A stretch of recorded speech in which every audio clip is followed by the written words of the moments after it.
No nonsense gin drinking. All gin, no nonsense. Hello gin lovers, welcome back. I'm Bobby Freeman and today, my friends, we have a gin which is extremely well travelled and I shall tell you why in but a moment. But for now, feasteth your little eyes upon this specimen which is Levantine Gin. Levantine, I'm not sure which one, but I'm pretty sure it's one of those two. However, let me explain to you the story behind this little fellow. Now, this was actually sent to me by one of my subscribers and also one of my patrons whose name is Mr. Andres Caro. Now, Andres is from Norway, okay? So when I eventually received this gin, because it got sent over here, it got caught by our customs, they tried to send it back because I couldn't get hold of it. Then I intercepted it and it came back again. I had to pay some customs charges on it. It was a nightmare, but it finally got here at the end after about sort of 3 months of traveling. However, my friends, because Andres is from Norway, I assumed it was a Norwegian gin, and it's only just now that I've actually come to look at it and looked at the details on the website about it,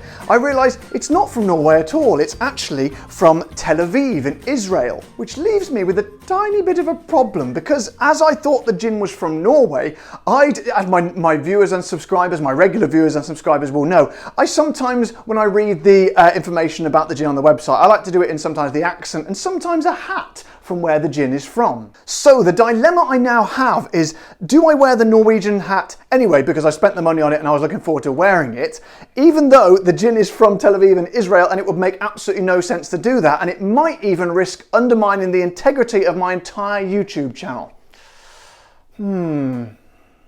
Levantine single malt gin. 100% pure malted barley that's mashed in-house and distilled in our pot still. Jesus. Then we add a head of juniper and botanicals, hand-sourced from Tel Aviv's Levantine market. Origanum syriacum, that's some sort of botanical I assume, lemon peel, orange, chamomile, verbena, cinnamon and black pepper. We then let the botanicals rest in the still for 48 hours and then distill for the third time in our 250 litre pot still for extra smoothness, 46% ABV and 92% proof. So my friends, enough frivolity for one episode. I've got beard in my mouth.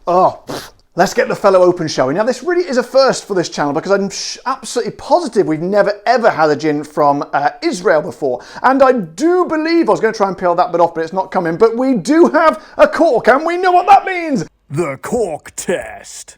Okay, here we go. Do we have a squeak? Absolutely no squeak. We'll go straight in for the full pull. Oh, it's a tough one. Hang on. Good Lord, I can't get it off. Hang on. Oh, a deep booming cork test. Not bad at all. Slightly higher than mediocre, I would say. About a 7 out of 10. So good work on the cork test. So let's get them in the old glass, shall we? Glug, glug, glug. Right then, let's have a smell of my first ever Israeli gin. Here.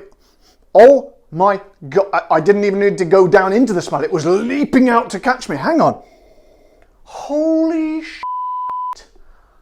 I have never ever smelt any gin like that before.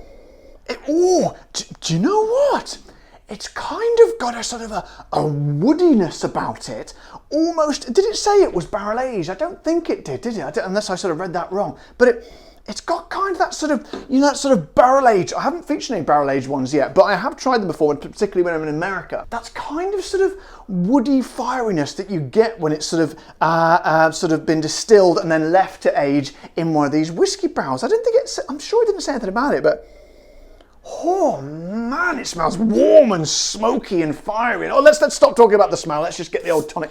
I think I will give this one a go neat as well because it is so unique and like nothing we've ever tried before, and from a part of the world we've never tried gin from before. Let's give it a go neat as well. But I will use the tonic as usual to start with, just a tiny bit in there like that. Now, as it did say, it is 46% ABV, much like the old. I haven't got it here anymore. The old, what was it called? The come on, remind me. The 6 o'clock gin. 6 o'clock gin, that was exactly 46% as well. And I thought that was a beautiful kind of a halfway house between what I would call normal sort of gin strength and the old navy strength. So I'm really looking forward to this one. So here we go, my friends. Levantine, something like that. Anyway, cheers.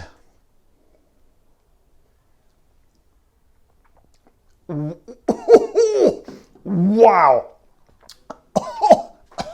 Okay, as I always say, if it makes me cough, it's usually a good sign. And what? It's still rumbling on. What a complex gin that is. That's gin like I've never tried before, to be honest. It's kind of hard to put your finger on it because all the sort of the botanicals, there was quite a few in there that was sort of very similar, you know, sort of what you'd expect in there. But there was a few like that one that I didn't know what the hell it was. It was a strange name. What was it again? It was called the...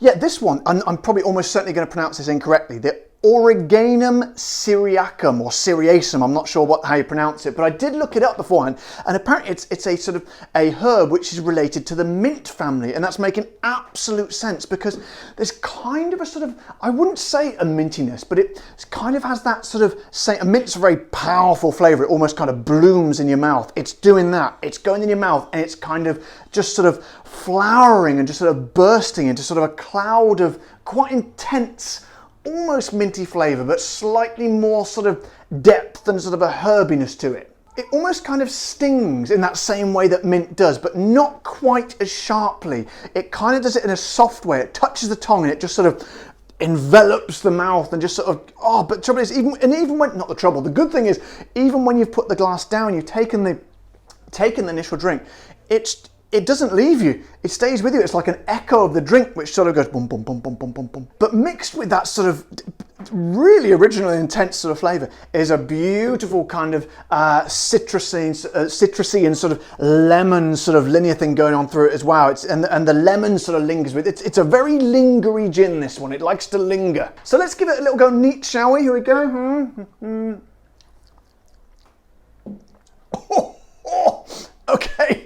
That's kind of a concentrated, that's more minty now actually. That I'd say is more mint. Oh, hang on, but then there's a slightly sort of woody earthiness as well in there, just sort of follows along about 2 seconds behind. I would say if you tried it, it would probably really take you by surprise because it probably like grabs you by the scruff of the neck and sort of yanks you in a little bit like that and you're like, whoa, this is a bit unfamiliar. But then if you just sort of go with it and have a couple more sips, it kind of just, once you're in there, you're like, you know what, this is a little bit different, but it kind of feels right. So my friends, a very interesting and unique gin, but is it gonna hit me hard in the pocket, I hear you ask? Well, the short answer is yes. Over here in the UK, it's gonna be £40, okay, which I don't know if it's available in the UK and in the US, but that's equivalent of $50 or 43 euros. And yes, I don't mind paying a little bit more above my £30 bracket for something a little bit nuanced, something a little bit new, and to sort of support these newer distilleries.